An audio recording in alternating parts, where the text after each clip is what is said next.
Episode 201۔ اس طویل قامت شخص نے پی کیپ پہن رکھی تھی جس کے نیچے اس کے خد و خال چھپ گئے تھے، مگر اس کی آواز الگ سے پہچانی جا رہی تھی۔ یہ آواز سنے مجھے زیادہ دن بھی نہیں ہوئے تھے۔ وہ زرسکی کو شیف عرف عبد الرحمان تھا۔ وہ بغیر نشانات کی مکمل فوجی وردی میں میرے سامنے تھا۔ کیبن ایک چھوٹی سی پہاڑی کے سب سے اوپری حصے میں تھا۔ اس کی چمنی سے مسلسل دھواں خارج ہو رہا تھا۔ درجہ حرارت منفی سے کہیں نیچے تھا اور اندر موجود لوگ آگ جلائے بغیر رہ نہیں سکتے تھے۔ میں معمولی کپڑوں میں ٹھٹر رہا تھا، لیکن اس غیر متوقع صورتحال نے مجھے کچھ دیر کے لیے ماحول سے بے خبر کر دیا۔ چوٹی اوپر سے ہموار تھی۔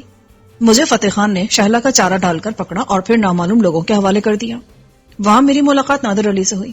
اس نے مجھ سے مصالحت کی بات کی، لیکن ساتھ ہی مجھے کہیں روانگی کا اذن سنایا۔ اس کا مطلب تھا کہ اصل میں نادر علی کی قید میں بھی نہیں تھا، ورنہ وہ مجھے کہیں اور کے بجائے دوسری دنیا بھیجنا پسند کرتا۔ جب منکر نکیر کے ساتھ روانہ ہوا تو میرا خیال تھا کہ اب میرا سامنا اس شخصیت سے ہوگا جس نے مجھے اغوا کرایا تھا، مگر یہاں میرے استقبال کے لیے راجہ عمر دراز کا سیکیورٹی انچارج موجود تھا، اور میں سمجھنے سے قاصر تھا کہ وہ یہاں کیسے تھا۔ اس کی ایک ہی وجہ سمجھ میں آتی تھی کہ وہ دشمنوں سے مل گیا تھا یا پہلے سے ہی دشمنوں کا آدمی تھا اور راجہ کو دھوکہ دے رہا تھا۔ اس کی آواز پہچانتے میرے ذہن میں ایک لمحے کو وہ منظر آیا جب میں نے خانہ بدوشوں کے قبیلے میں مہرو کی جھلک دیکھی تھی، اور اس وقت اسے اپنا وہم سمجھا تھا۔ جب کرنل زرسکی یہاں ہو سکتا تھا تو مہرو اس خانہ بدوش قبیلے میں کیوں نہیں ہو سکتی تھی؟ میں سوچ رہا تھا اور خاموش تھا، لیکن وہ بھی خاموشی سے میرے رد عمل کا جائزہ لے رہا تھا۔ خوب، بہت خوب۔ میں تمہیں زرسکی کو شیف کہوں یا عبد الرحمان؟ جو تمہاری مرضی، مجھے اس سے کوئی فرق نہیں پڑتا۔ اندر آؤ، یہاں بہت سردی ہے۔ میں اس کے ساتھ اندر آیا۔ ہمارے پیچھے دونوں گارڈز بھی تھے۔ کیبن بہت بڑا نہیں تھا، اس میں شاید 2 ہی کمرے تھے۔ ہم لاؤنج میں داخل ہوئے۔ یہاں آتش دان میں لکڑیاں جل رہی تھی اور خوشگوار حرارت موجود تھی۔ زرسکی نے ایک کرسی نما صوفے کی طرف اشارہ کیا۔ بیٹھ جاؤ۔ میں بیٹھ گیا۔ اس نے سامنے میز پر ایک چھوٹی ٹرے رکھی جس میں چند سینڈوچز تھے، پھر پاٹ سے کافی کا مگ بھر کر میرے سامنے رکھ دیا۔ کھانا شروع کر دو، مجھے پتا تم بھوکے ہو۔ اس طویل سفر نے میرا پیٹ بالکل خالی کر دیا تھا، اور روانگی سے پہلے بھی مجھے نام نہاد سے ناشتہ دیا گیا تھا، اس لیے میں نے تکلف سے کام نہیں لیا۔ یہ انڈے اور پنیر کے سینڈوچز تھے، اس لیے حرام کا خطرہ بھی نہ تھا۔ گوشت کے ہوتے تو میں ہاتھ بھی نہ لگاتا۔ میں نے کھاتے ہوئے کہا، یہ گورکھ دھندا میری سمجھ میں نہیں آیا۔ کون سا گورکھ دھندا؟ یہی کہ تم بظاہر راجہ کے محل میں سیکیورٹی انچارج ہو، اور تم نے اس کی ایک ملازمہ سے شادی کا ارادہ بھی کر لیا تھا۔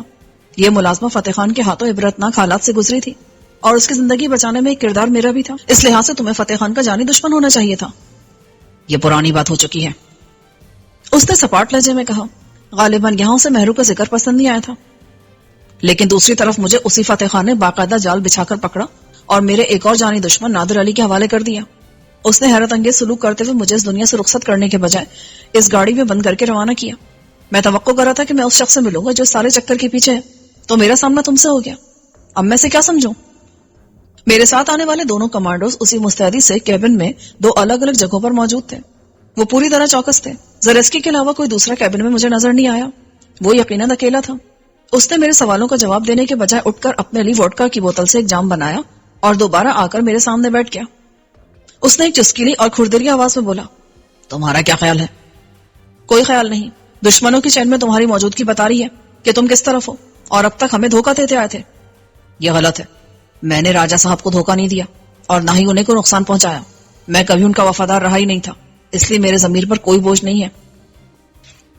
بہت خوب، تو تمہارے پاس ضمیر نام کی بھی کوئی چیز ہے کیا؟ تم اس بات کو نہیں سمجھو گے۔ یوں سمجھ لو میں کچھ خاص مقاصد کی وجہ سے یہاں آیا، اور اتفاق سے راجہ سے ملاقات ہو گئی۔ اس نے مجھے ملازمت کی پیشکش کی اور میں نے قبول کر لی۔ میں نے نفی میں سر ہلایا۔ راجہ عمر دراز ایسے ہی کسی راہ چلتے شخص سے ملاقات کر کے اسے جاب کی آفر نہیں کر سکتا۔ ٹھیک ہے، میں مانتا ہوں میں نے پلاننگ کے تحت جاب حاصل کی، لیکن میں اسے نقصان پہنچانا نہیں چاہتا تھا۔ اوکے، راجہ کے لیے مجھے تمہاری نیک نیتی پر یقین آ گیا ہے۔ اب یہ بتا دو کہ مجھے کس لیے اغوا کیا گیا ہے؟ کیا یہ بھی تمہاری طرف سے خیرسگالی کے جذبے کا اظہار ہے؟ اس نے میرا طنزیہ لہجہ نظر انداز کیا۔ شہباز، تم ابھی ناواقف ہو، یہ معمولی کھیل نہیں ہے، تم بہت جلد سب جان جاؤ گے۔ اس چکر کے پیچھے کون ہے؟ اس سے بھی تمہاری جلد ملاقات ہو جائے گی۔ وہ اٹھ کھڑا ہوا۔ اب تم آرام کرو، صبح تمہیں پھر روانہ ہونا ہے اور ایک طویل سفر کرنا ہے۔ ایک منٹ، اب مجھے کہاں جانا ہے؟ میں نے رک رک کر کہا، حالانکہ میں روانی سے کہنا چاہتا تھا، مگر میری زبان اٹک رہی تھی، اور جب میں نے اٹھنا چاہا تو مجھ سے اٹھا بھی نہیں کیا۔ میری سمجھ میں ذرا دیر سے آیا۔ تم نے کھانے میں کچھ؟ ہاں، تم طویل سفر کر کے آئے ہو، اور کل صبح تمہیں دوبارہ ایک طویل سفر پر روانہ ہونا ہے، اس لیے میں چاہتا ہوں کہ تم تازہ دم ہو جاؤ۔ کافی یا سینڈوچز میں کوئی زود اثر دوا تھی؟ 1 منٹ سے بھی پہلے میں صوفے پر بیٹھے بیٹھے سو چکا تھا۔ مجھے نہیں معلوم کہ کب مجھے اس کمرے میں منتقل کیا گیا جو کیبن کے اندر تھا۔ یہاں صرف ایک بیڈ اور 2 معمولی سی کرسیوں کے سوا کچھ نہ تھا۔ ایک طرف کھڑکی تھی لیکن اس میں مضبوط سلاخیں لگی تھی۔ دیواریں، چھت اور فرش سب لکڑی کا تھا۔ مجھے جاگ آئی تو صبح ہو چکی تھی اور کھڑکیوں کے شیشوں سے روشنی جھلک رہی تھی۔ سورج بادلوں کے پیچھے روپوش تھا لیکن دن نکل آیا تھا۔ مجھ پر ایک ہلکا کمبل پڑا تھا اور اس کمرے میں بھی ایک آتش دان جل رہا تھا۔ ہوش میں آنے کے بعد وقفے وقفے سے ایک ایسی آواز آ رہی تھی جیسے کوئی فرش پر کوئی چیز مار رہا ہو۔ لگنے کی آواز میں لرزش سی بھی آ جاتی تھی۔ پھر ایسی آواز آتی جیسے اس چیز کو فرش سے کھینچ کر نکالا گیا ہو۔ کیبن مکمل طور پر لکڑی کا بنا تھا، اس لیے فرش بھی لکڑی کا تھا۔ اس آواز کے علاوہ خاموشی تھی، لیکن کچھ دیر بعد ایک ہلکی سی کھڑکھڑاتی آواز سنائی دی۔ ذرا دیر بعد میری سمجھ میں آیا کہ یہ کسی ریڈیو کی آواز تھی جس پر کوئی بار بار مخاطب کر رہا ہے۔ میرے جسم پر رات والا لباس تھا اور پیروں میں جوتے بھی تھے۔ میں اتر کر دروازے تک آیا۔ اب آواز صاف آ رہی تھی۔ کوئی انگریزی میں کہہ رہا تھا، بیئر ڈو یو ریڈ می؟ بولنے والا کسی ریچھ کو پکارا تھا۔ مجھے خیال آیا کہ سابقہ سوویت یونین کو بھی ریچھ سے تشبیہ دی جاتی تھی۔ کہیں یہ کال کرنل زرسکی کے لیے تو نہیں تھی؟ اس کا تعلق سوویت فوج سے تھا۔ کیبن میں خاموشی تھی۔ پھر دروازہ کھلنے کی آواز آئی اور میں نے کرنل کی آواز سنی۔ وہ ریڈیو کال کا جواب دے رہا تھا، bear is here, over. Parcel کب بھیجا جائے گا؟ اوور۔ دوسری طرف سے اسی کھڑکھڑاتی آواز نے پوچھا، آج بھیجنا تھا لیکن موسم پرندوں کی اڑان کے لیے ٹھیک نہیں ہے، جیسے ہی موسم صاف ہوتا ہے پارسل بھیج دیا جائے گا، اوور۔ اسے جلد از جلد بھیجنے کا حکم ہے، اوور اینڈ آل۔ دوسری طرف سے کال ختم کر دی گئی۔ لازمی بات تھی کہ یہ ذکر خیر اسی خاکسار کا تھا جسے کہیں پارسل کرنے کی تیاری کی جا رہی تھی۔ نہ جانے اس کوریئر سروس کو آرڈر کرنے والا کون تھا جسے میرا پارسل درکار تھا۔ مجھے رہ رہ کر ڈیوڈ شاہ کا خیال آ رہا تھا، کیونکہ اس سارے کھیل کے پس پشت مورے اسی کے تھے۔ صرف کرنل زرسکی کی اس کھیل میں شمولیت میرے لیے غیر متوقع تھی، لیکن ڈیوڈ کے لیے اس جیسے موروں کو توڑ دینا کوئی مشکل کام نہیں تھا، بلکہ اس کا پورا امکان تھا کہ ڈیوڈ نے اسے راجا کے محل میں بھیجا ہو اور وہ اس کے لیے کام کر رہا ہو۔ کم سے کم فتح خان سے اس کا گٹھ جوڑ ثابت تھا، جو اس کی ہونے والی یا ہو جانے والی بیوی کی بے آبروئی کا براہ راست ذمہ دار تھا۔ میں واپس آ کر بستر پر لیٹ گیا، کیونکہ میرے پاس کرنے کے لیے سوائے غور و فکر کر کچھ نہ تھا۔ اس لیے میں نے یہی شروع کر دیا۔ میرے 2 طرح کے دشمن تھے، ایک مرشد اور نادر جنہیں مجھ سے کوئی مفاد نہ تھا، اور وہ میری اور میرے دوستوں کی جان کے دشمن تھے۔ دوسری طرح کے دشمن میری جان کے گاہک نہیں تھے، بلکہ مجھے اپنے کسی مفاد کے لیے استعمال کرنا چاہتے تھے، جیسے ڈیوڈ اور فتح خان وغیرہ۔ اب سے پہلے یہ میرے دونوں دشمن الگ الگ سرگرم عمل تھے، اور اگر میرے اور میرے ساتھیوں کے خلاف وہ قدم اٹھاتے تھے تو اکیلے ہی اٹھاتے تھے، لیکن اس بار ایسا لگ رہا تھا کہ کسی وجہ سے میرے تمام دشمنوں نے میرے خلاف ایکا کر لیا تھا۔ نادر علی، فتح خان، شہلا اور کرنل زرسکی مجھے اغوا کر کے کہیں پہنچانے کے لیے ایک ہو گئے تھے۔ اگرچہ اب تک مرشد اور ڈیوڈ شاہ سامنے نہیں آئے تھے، لیکن مجھے لگ رہا تھا کہ وہ بھی اس معاملے میں کہیں نہ کہیں شامل تھا۔ اب سوال یہ تھا کہ میرے ان دشمنوں کو یکجا کس نے کر دیا؟ کیا وہ شخص ڈیوڈ شاہ تھا یا اس کے پس پشت کوئی اور بھی شخصیت تھی؟ اس نے مجھے کیوں اغوا کرایا ہے؟ اور سب سے اہم سوال کہ مجھے کہاں لے جایا جا رہا تھا؟ سرد ترین موسم بتا رہا تھا کہ میں پاکستان کے کسی شمالی علاقے میں ہوں جہاں تک سڑک کے ذریعے رسائی ممکن تھی۔ مجھے اس سے بھی کہیں آگے بھیجا جانا تھا، لیکن موسم راہ میں رکاوٹ بن رہا تھا۔ میری منتقلی یقیناً ہیلی کاپٹر کے ذریعے کی جاتی۔ کرنل زرسکی نے جن پرندوں کا ذکر کیا تھا ان سے مراد ہیلی کاپٹر ہی تھے۔ میں سوچوں میں گم تھا کہ دروازہ کھلا اور زرسکی کی صورت دکھائی دی۔ گڈ مارننگ، اس نے مسکرا کر کہا۔ ابھی تک تو گڈ ہی ہے۔ میں نے اس سے اتفاق کیا تو اس نے مجھے عجیب نظروں سے دیکھا۔ تمہارا رویہ کچھ عجیب سا نہیں ہے؟ کیوں؟ تمہیں کیا عجیب لگ رہا ہے؟ تم کچھ زیادہ ہی مطمئن اور پرسکون ہو۔ اگر میں کچھ کم مطمئن اور پرسکون رہوں تو اس سے مجھے کیا فائدہ ہوگا؟ کیا تمہیں امید ہے کہ تمہارے ساتھی تمہیں چھڑانے کے لیے یہاں تک آئیں گے؟ مجھے ایسی کوئی امید نہیں ہے۔ وہ بیچارے تو ابھی مجھے اسلام آباد کی حدود میں تلاش کر رہے ہوں گے۔ چلو آؤ، ناشتہ کر لو۔ ضرور، لیکن اس سے پہلے مجھے باتھ روم جانے کا موقع ملے گا کیا؟ Y not? لانچ میں منکر نکیر موجود تھے۔ کرنل کے حکم پر وہ مجھے کیبن کے عقبی حصے میں موجود لکڑی کے بنے چھوٹے سے واش روم میں لے گئے۔ یہ صاف ستھرا تھا، لیکن پانی جان لیوا حد تک سرد تھا۔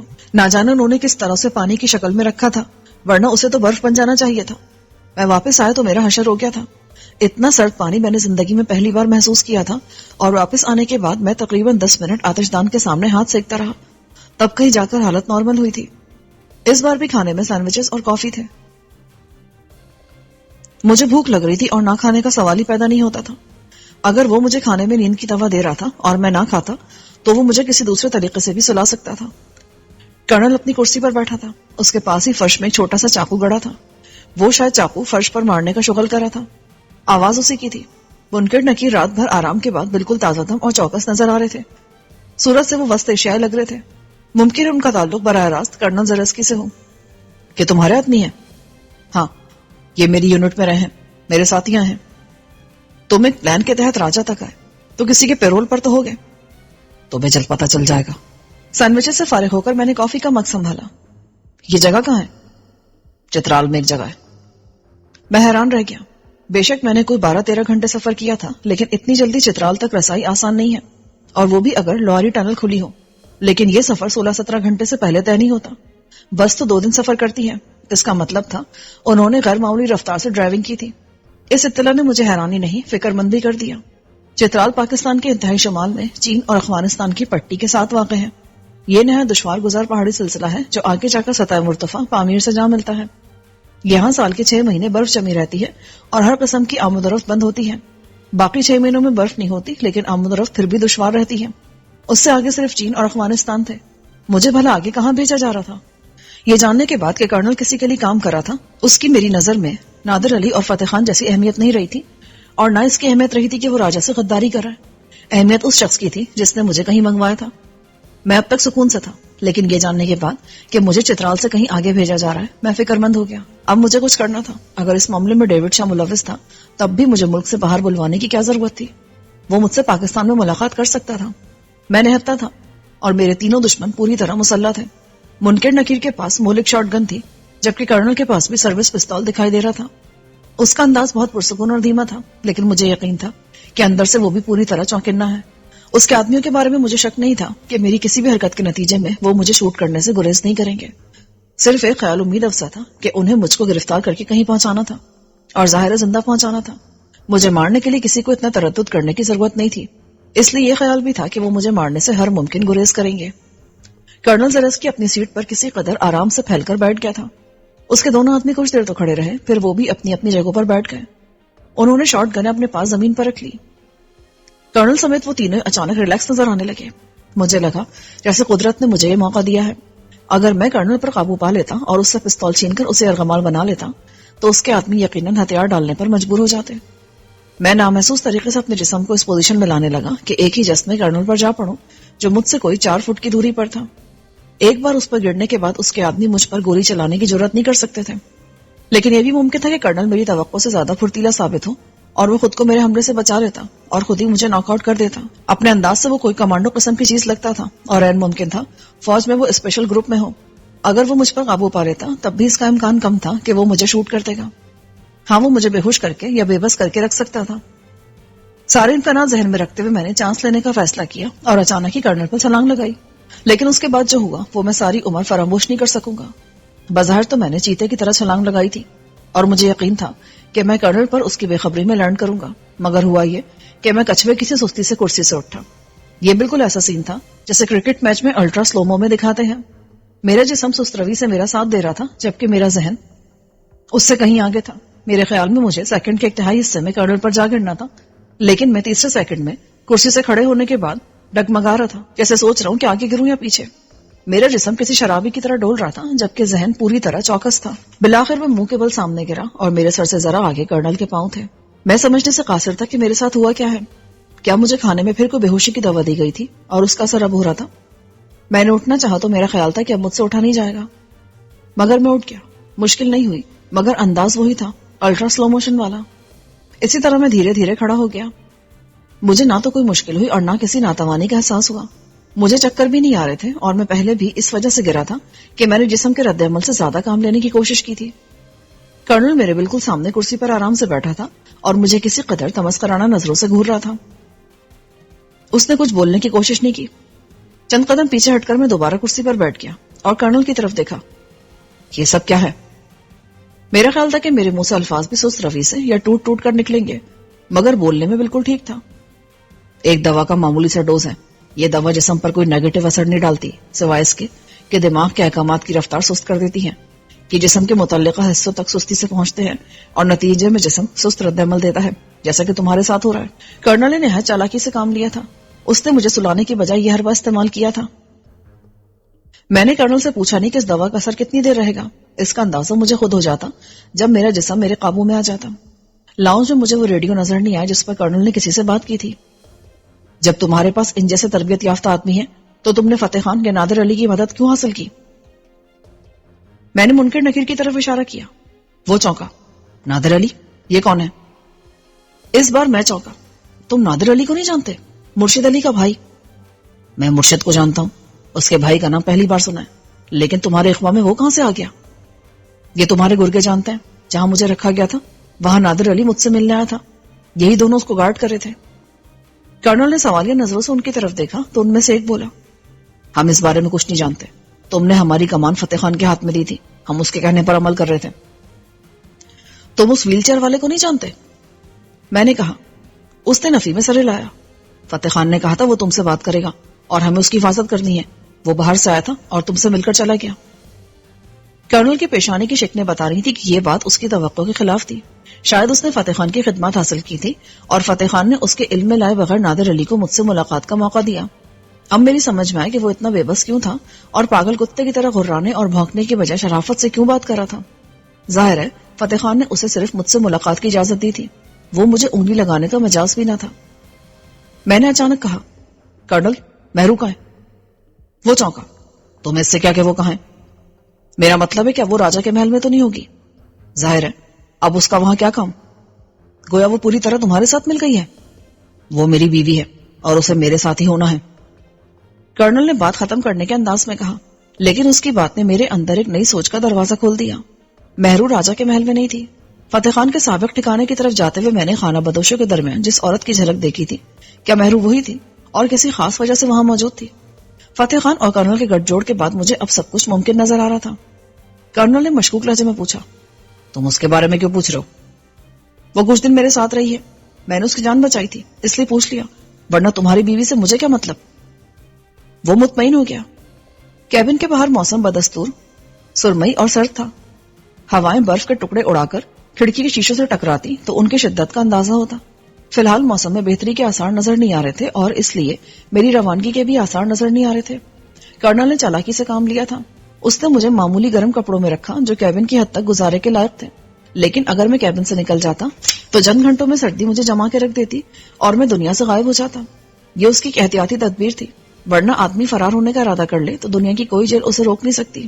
اس لیے کرنل نے صرف اسی پر بھروسہ نہیں کیا، اس نے مجھے ناکارہ بنانے کے لیے دوا بھی استعمال کی. اب میں صحیح معنوں میں اس کا قیدی بن کر رہ گیا تھا. ریڈیو کی کھڑکڑاہٹ ایک بار پھر سنائی دی. Bear, do you read me? Over. اس بار میں نے اندازہ کر لیا کہ ریڈیو ایک طرف رکھے ریک کے پیچھے ہے. کرنل نے اٹھ کر ریک سرکایا اور مائک اٹھا کر اس کا بٹن دبایا. Yes, bear is here. Over. آدھے گھنٹے بعد پرندہ اڑے گا اور آدھے گھنٹے بعد تمہارے پاس ہوگا. اوور. کرنل نے مڑ کر کھڑکی سے باہر دیکھا. موسم ٹھیک نہیں ہے. اوور.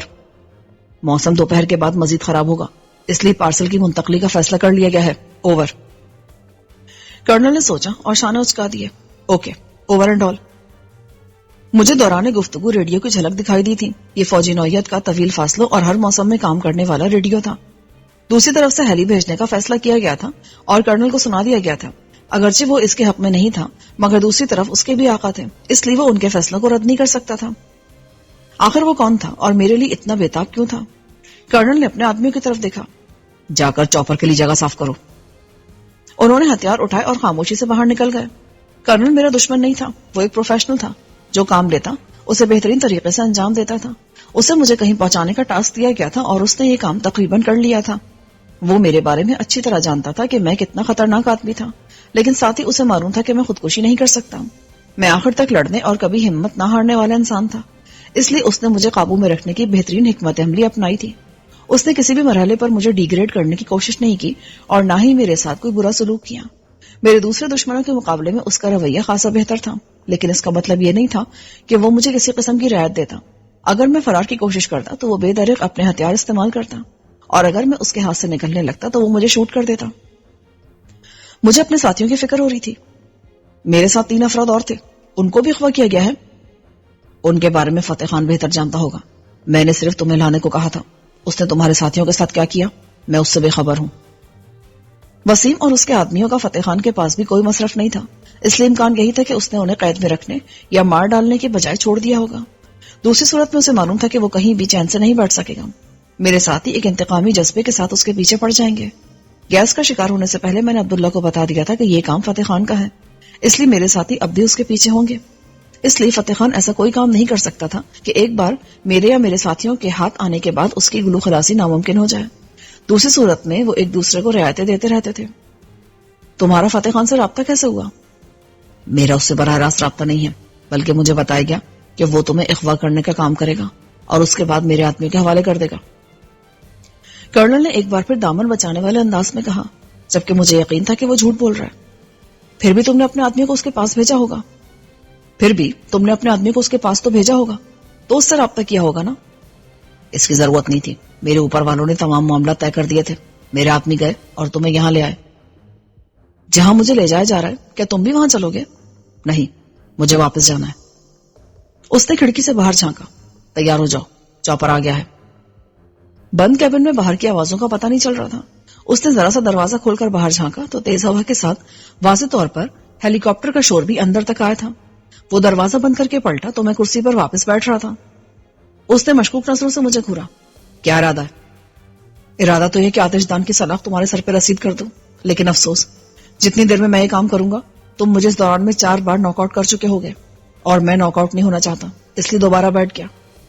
عقل مند آدمی ہو تم۔ کرنل نے فائبر اور اسٹیل کی بنی ہوئی ہلکی لیکن نہایت مضبوط قسم کی ہتھکڑی نکالی۔ یہ اصل میں ہاتھوں اور پیروں کو بیک وقت جکڑنے والی ہتھکڑی تھی، جس میں ایک نائلون جیسے ریشے سے بنی رسی بھی تھی۔ اس میں جکڑے جانے کے بعد آدمی نہ تو ایک حد سے زیادہ قدم اٹھا کر چل سکتا تھا، نہ ہاتھ اوپر اٹھا سکتا تھا، اور نہ ہی دونوں ہاتھ الگ الگ استعمال کر سکتا تھا۔ مزاحمت کا کوئی فائدہ نہیں تھا، اس لیے میں نے بلا چوچرا ہتھکڑی پہن لی۔ کرنل نے مجھے کھینچ کر کھڑا کیا اور کھینچ کر ہی باہر لے جانے لگا۔ باہر نکلتے قیامت خیز ہواؤں اور سردی نے استقبال کیا۔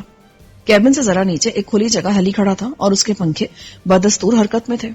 پائلٹ سیٹ پر ایک آدمی موجود تھا، جبکہ دوسرا پچھلے حصے کا دروازہ کھولے کھڑا تھا۔ کرنل کے دونوں آدمی بھی اس کے پاس تھے۔ میں بمشکل قدم اٹھاتا ہیلی تک پہنچا۔ ایک تو ویسے میرے ریفلیکسز سست ہو رہے تھے، پھر پاؤں بندھے ہونے کی وجہ سے میں 1 فٹ سے زیادہ حرکت نہیں کر سکتا تھا۔ ہیلی چھوٹا تھا، اس میں آگے پیچھے 4 افراد کے بیٹھنے کی گنجائش تھی۔ کرنل نے مجھے پچھلے حصے میں دھکیل دیا۔ یہاں بس 2 افراد کے بیٹھنے کی گنجائش تھی۔ انجن کا شور کان کے پردے پھاڑ رہا تھا، اس لیے گفتگو کا سوال ہی پیدا نہیں ہوتا تھا۔ کرنل دوسرے آدمی کو کچھ کہنے کے لیے ہیلی کاپٹر سے ذرا دور لے گیا۔ ہوائیں ویسے ہی کم نہیں تھی، اوپر سے ہیلی کے پنکھے نے ان میں مزید اضافہ کر دیا تھا۔ یہ میرے معمولی کپڑوں اور گوشت سے گزر کر جیسے ہڈیوں میں پیوست ہو رہی تھی۔ پائلٹ نے سر گھما کر مجھے دیکھا تو مجھے اس کی صورت صاف دکھائی دی۔ اس کی آنکھوں میں میرے لیے نفرت تھی۔ کچھ دیر کے بعد وہ دوسرا فرد بھی آ گیا جو ہیلی کے ساتھ آیا تھا، اور شاید اسے بھی ساتھ جانا تھا۔ وہ پستہ قد لیکن بہت گٹھے ہوئے جسم کا مالک تھا۔ اس نے اوپر ایسی جیکٹ پہن رکھی تھی جس میں فر والا ہڈ بھی تھا، اور اس قسم کی جیکٹیں عام طور پر بہت سرد علاقوں میں رہنے والے اسکیموز پہنتے ہیں۔ ہڈ میں اس کا چہرہ نظر نہیں آ رہا تھا۔ اس نے اندر آتے سلائڈنگ ڈور کھینچ کر بند کر دیا، اور یک لخت اندر ہیلی کے شور میں بہت کمی آ گئی۔ اس کا کیبن یقیناً پریشرائزڈ تھا۔ دروازہ بند کرتے اندر کا درجہ حرارت بھی تیزی سے اوپر گیا تھا، اور 1 منٹ سے بھی پہلے یہ 0 سے اوپر جا چکا تھا۔ اس کے ساتھ ہی ہیلی ہوا میں بلند ہوا اور ایک طرف پرواز کر گیا۔ میرے ساتھ بیٹھے آدمی نے ہڈ پیچھے کیا اور میری طرف دیکھا تو پائلٹ کو دیکھ کر مجھے جو شک ہوا تھا اسے دیکھ کر یقین میں بدلنے لگا۔ تم انڈین ہو؟ وہ مسکرایا تو اس کے سیاہ رنگ پر سفید دانت بہت نمایاں نظر آئے۔ وہ اور پائلٹ دونوں ساؤتھ انڈیا سے تعلق رکھتے تھے۔ ان کا انداز اور گٹھا ہوا جسم بتا رہا تھا کہ ان کا تعلق فوج سے یا ایسے کسی ادارے سے تھا۔ تم نے ٹھیک پہچانا شہباز ملک۔ میرے لیے یقین کرنا مشکل ہو رہا تھا کہ دشمن ملک کے یہ 2 افراد ایک ہیلی کاپٹر میں دندناتے ہوئے میرے ملک کی سرحد میں داخل ہوئے اور نہایت آسانی سے مجھے اغوا کر کے لیے جا رہے تھے۔ بے شک یہ علاقہ سرحد کے نہایت نزدیک تھا، مگر کیا ہمارے فضائی محافظ اس سرحد کی نگرانی نہیں کر رہے تھے؟ وہ میرے تاثرات بھانپ گیا کہ میں کیا سوچ رہا ہوں۔ تم حیران ہو کہ ہم یہاں کیسے آئے؟ ہاں، یہ کوئی مشکل کام نہیں ہے۔ تمہارے محافظ آج کل دوسروں کے لیے خدمات دینے میں مصروف ہیں، اور ان کے پاس ان معمولی کاموں کے لیے وقت نہیں ہے۔ ملک اور سرحدوں کی حفاظت کرنا یہ سب غیر اہم۔ تم بیکار کی باتیں کرو۔ کیا تم یہ بتا سکتے ہو کہ مجھے اغوا کیوں کرا گیا ہے؟ تمہیں اس کا جلد پتہ چل جائے گا۔ تمہاری تلاش میں ہم نے بہت وقت اور پیسہ ضائع کیا ہے۔ سچی بات ہے کہ میرا خون خشک ہو گیا تھا جب میں انڈیا میں تھا، اور میں نے وہاں جو کارہائے نمایاں اور غیر نمایاں انجام دیے تھے ان کو مد نظر رکھتے ہوئے بھارتی سرکار کا میرے پیچھے پڑنا لازمی بات تھی۔ یہی وجہ تھی جب تک میں بھارتی سرزمین پر رہا میں نے گرفتار ہونے کی کوشش نہیں کی، اور اگر دوسری طرف سے کوئی ایسی کوشش کی گئی تو میں نے جان پر کھیل کر اسے ناکام بنا دیا، کیونکہ میں جانتا تھا کہ ایک بار بھارتیوں کے ہتھے چڑھ گیا تو میری گلو خلاصی مشکل ہوگی۔ لیکن جب میں وہاں سے نکلا اور اس بات کو خاصا عرصہ گزر گیا تو میرے ذہن سے بھی بھارتی خطرہ محو ہو گیا۔ میں نے ایک طرح سے انہیں اپنے دشمنوں کی فہرست سے نکال دیا تھا۔ یہ سوچ کر کہ رات گئی اور بات گئی والی بات ہوئی ہے، مگر بھارتی نہیں بھولے تھے، وہ مجھے تلاش کر رہے تھے اور انہوں نے مجھے تلاش کر لیا تھا۔ موسم اچھا نہیں تھا، اس موسم میں بھارتیوں کا خطرہ مول لے کر یہاں آنا بتاتا تھا کہ وہ میرے لیے کس قدر بےتاب تھے۔ میں مکمل طور پر کرنل زلیسکی کے قابو میں تھا، اس کے باوجود انہوں نے موسم بہتر ہونے کا انتظار نہیں کیا تھا۔ تم بنیے کسی پر اپنا پیسہ اور وقت ضائع نہیں کرتے ہو۔ تم ٹھیک کہہ رہے ہو، لیکن تم ایک ایسی شخصیت ہو جس کے لیے ہم منہ مانگی قیمت دینے کو تیار تھے۔ میں تو خود کو اتنا اہم نہیں سمجھتا۔ ہاں تم اہم نہیں ہو، لیکن ہم تمہیں اہم بنا دیں گے۔ تمہارے ملک میں رہنے والے بہت سارے عام سے لوگوں کو ہم نے بہت اہم بنا دیا ہے۔ اس کا انداز خطرے کی گھنٹی والا تھا۔ میرا خیال تھا کہ مجھے اغوا کرانے والا ڈیوڈ ہوگا، لیکن میں بھارتیوں کے ہتھے چڑھ گیا تھا۔ کیا یہ مجھے بھارت لے جا کر سزا دینا چاہتے تھے یا مجھ سے کچھ اور مفاد حاصل کرنا چاہتے تھے؟ مجھے لے جانے والا مجھ سے واقف تھا، یعنی وہ کوئی اہم افسر تھا۔ میں ان کے لیے اتنا اہم تھا کہ انہوں نے عام آدمی کے بجائے اسے بھیجا تھا۔ میرے ہاتھ پاؤں بندھے ہوئے تھے، پھر میں دوا کی بھی زیر اثر تھا، اس لیے جسمانی رد عمل سست تھا اور میں کسی ایڈونچر کے لائق نہیں تھا، یعنی فرار کا امکان نہ ہونے کے برابر تھا۔ اپنا جسمانی رد عمل جاننے کے لیے میں مستقل اپنی شہادت کی انگلی کو تیزی سے حرکت دینے کی کوشش کر رہا تھا۔ تقریباً ہر منٹ بعد میں یہ مشق دہرا رہا تھا۔ مجھے ناشتہ کیے 3 گھنٹے گزر چکے تھے۔ اس دوا کا اثر مزید کتنی دیر تک قائم رہتا یہ میں نہیں کہہ سکتا تھا، مگر ہیلی میں بیٹھنے کے بعد میں نے محسوس کیا کہ میری جسمانی رد عمل میں بہتری آ رہی ہے۔ اگر آنے والے آدھے گھنٹے میں اپنے جسم پر 80% قابو پا لوں تو میں کچھ کر سکتا تھا۔ ہیلی جن پہاڑوں سے گزر رہا تھا وہاں ان پر برف ہی برف تھی۔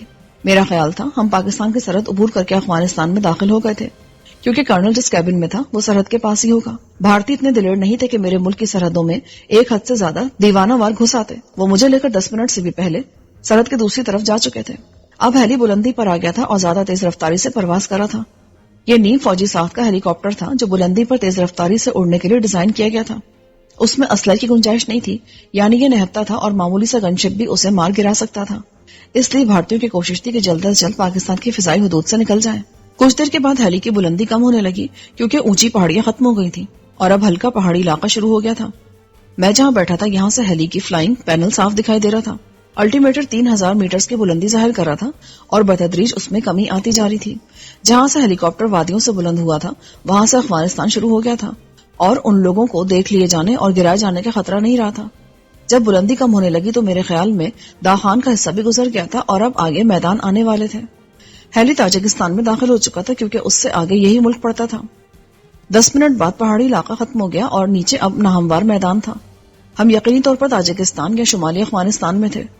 پھر ہیلی کی بلندی تیزی سے کم ہونے لگی۔ ذرا دیر بعد وہ ایک چھوٹی سی ایئر فیلڈ پر اتر رہا تھا۔ یہ کوئی عارضی اور ہنگامی حالات میں کام کرنے والی ایئر فیلڈ تھی کیونکہ یہاں نہ تو کوئی خاص تنصیبات تھیں اور نہ ہی لوگوں کی سرگرمی دکھائی دے رہی تھی۔ پائلٹ انجن بند کر کے نیچے اتر گیا۔ میں نے ساتھ بیٹھے بھارتی سے پوچھا، یہاں کیوں رکے؟ فیول لینا ہے، ابھی مزید سفر کرنا ہے۔ اگر تم فرار کا سوچ رہے ہو تو تم کہیں نہیں جا سکتے۔ روانگی کے وقت سے میری جسمانی حالت میں بہتری آئی تھی، یعنی دوا کا اثر ختم ہو رہا تھا۔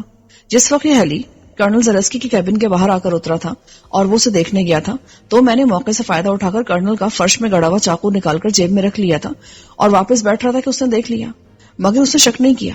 چاقو اس کے ذہن سے نکل گیا تھا ورنہ وہ میری تلاشی لے سکتا تھا۔ اگر میری جسمانی حالت بہتر ہوتی تو میں ہیلی کے روانہ ہوتے اس سے فائدہ اٹھا سکتا تھا، کم سے کم اپنے نگران کو مار سکتا تھا اور اس کے بعد اس سے ہتھیار حاصل کر کے پائلٹ کو قابو کرنا کوئی مسئلہ نہیں تھا، مگر اس وقت میں اس قابل نہیں تھا کہ چاقو کو مؤثر طریقے سے استعمال کر سکوں۔ لیکن دوسری طرف یہ خطرہ تھا کہ ایک بار میں بھارتیوں کے اڈے پر پہنچ جاتا تو وہاں کچھ کرنے کے قابل ہی نہ رہتا۔ اب میری حالت بہتر تھی۔ یہ کہنا دشوار تھا کہ میرے جسم کس قدر میرے قابو میں آ گیا تھا، یہ تو جب میں کوشش کرتا تبھی پتہ چلتا۔ میں نے ہاتھ یوں ٹراؤزرز کی جیبوں میں ڈال رکھے تھے جیسے انہیں سردی سے بچانا چاہ رہا ہوں، لیکن میرے دائیں ہاتھ میں چاقو تھا۔ اس کا بلیڈ 4 انچ سے زیادہ لمبا نہیں تھا، لیکن یہ نہایت خطرناک اور تیز چاقو تھا۔ برڈون، برڈون، ڈو یو ہیئر می؟ اچانک یہ ہیلی کے ریڈیو سے آواز آئی۔ انجن بند تھا اس لیے آواز نہایت واضح تھی۔ برڈون، اگر تم سن رہے تو جواب دو۔ برڈون، ڈو یو ریڈ می؟ میرے ساتھ بیٹھے بھارتی نے جو میری نگرانی کرا تھا چونک کر آگے دیکھا۔ وہ ذرا آگے کھسکا، یہاں جگہ محدود تھی اور وہ میرے پاس آ گیا تھا۔ میرا ہاتھ جیب سے باہر آیا اور اس میں دبا چاقو اس کے بائیں پہلو کی طرف لپکا۔ میں نے اس کے دل پر وار کرنے کی کوشش کی۔ وار کو مزید مؤثر بنانے کے لیے میں اس کی طرف گرا بھی تھا۔ چاقو دیکھتے اس نے لات مار کر مجھے دور کرنے کی کوشش کی، مگر مسئلہ وہی تھا، یہاں گنجائش ہی نہیں تھی۔ لات میرے پاؤں پر لگی اور میں اس کے اوپر گرا. اس نے پستول نکال لیا لیکن اسے استعمال کرنے کی جگہ نہیں تھی. چاقو کی نوک اس کی پسلیوں تک پہنچ گئی تھی اور جب یہ پسلیوں میں اتری تو اس نے تڑپ کر چیخ ماری اور پھر پستول والا ہاتھ میرے سر پہ مارا. میں نے بائیں ہاتھ سے اس کا پستول والا ہاتھ پکڑ لیا. پستول ہلکا لگا تھا لیکن تکلیف زیادہ ہوئی تھی. اپنے حواس قابو میں رکھتے ہوئے میں نے پستول کا رخ فرش کی طرف کر دیا. قوت آزمائی میں بھی اس سے کم نہ تھا، بس رفتار میں مات کھا رہا تھا. چاقو سے بچنے کے لیے وہ محدود سی جگہ میں تڑپ تڑپ کر پینترے بدلنے کی کوشش کر رہا تھا. اس کی بدقسمتی کہ اس کا دایاں ہاتھ میرے قابو میں تھا، ورنہ وہ ہیلی کا دروازہ کھول کر باہر گر جاتا اور بچ جاتا. بایاں ہاتھ میرے اور اس کے درمیان تھا اور وہ اسی سے بچنے کی کوشش کر رہا تھا. میں نے اس کا پستول والا ہاتھ موڑ کر نیچے سیٹ سے لگا دیا تھا اور اب وہ فائر کرتا تو کسی کو گولی نہ لگتی. عجیب بات تھی کہ اس نے کسی کو متوجہ کرنے کے لیے شور نہیں کیا تھا، حالانکہ اس کا منہ آزاد تھا. اگر وہ چلاتا تو اس ویران ایئر فیلڈ پر بھی کوئی نہ کوئی اس کی فریاد کا جواب دینے کو دوڑا آتا. لیکن یہ شاید اس کی آنا کے خلاف تھا کہ وہ اپنے قیدی کے خلاف کسی سے مدد طلب کرے. اس کی مزاحمت کی وجہ سے چاقو کی نوک پسلیوں سے آگے جانے میں کامیاب نہیں ہوئی تھی، لیکن اس کی پسلیوں کو ضرور چھیل رہی تھی. یقیناً تکلیف سے اس کا برا حال تھا، مگر ابتدائی چیخوں کے بعد وہ خاموشی سے اس اذیت کو برداشت کرتے ہوئے مجھے خود سے دور کرنے کی کوشش کر رہا تھا.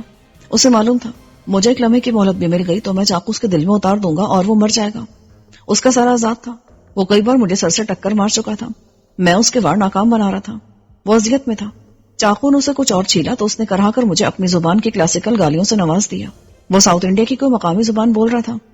گالیوں کا اندازہ لہجے سے ہوا. ایک بار اس نے میرے سر پر پھر ٹکر مارنی چاہی تو میں نے سر نیچے کیا اور اس کی ناک پوری قوت سے میرے ماتھے سے ذرا اوپر لگی اور شاید ٹوٹ گئی. وار الٹا ہو گیا. اسے یقیناً دن میں تارے نظر آ گئے ہوں گے. وہ ذرا ڈھیلا ہوا تو میں نے موقع سے فائدہ اٹھایا اور چاقو اس کی پسلیوں میں داخل کر دیا. اس کے حلق سے کرہا نکلی اور اس کے ہاتھ پاؤں ڈھیلے پڑ گئے.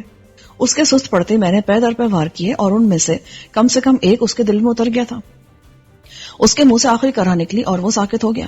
اس کی آنکھوں کی پتلیاں پھیل گئی تھی. اسے پیچھے دھکیل کر میں نے اس کے مردہ ہاتھوں سے وہ پستول نکال لیا اور اسے سیدھا کر کے بٹھا دیا. اب بظاہر ایسا لگ رہا تھا جیسے وہ بیٹھا ہو اور زندہ ہو. اگر خون نکلا تھا تو وہ جیکٹ کے اندر ہی رہا تھا، اس لیے پتہ بھی نہیں چل رہا تھا.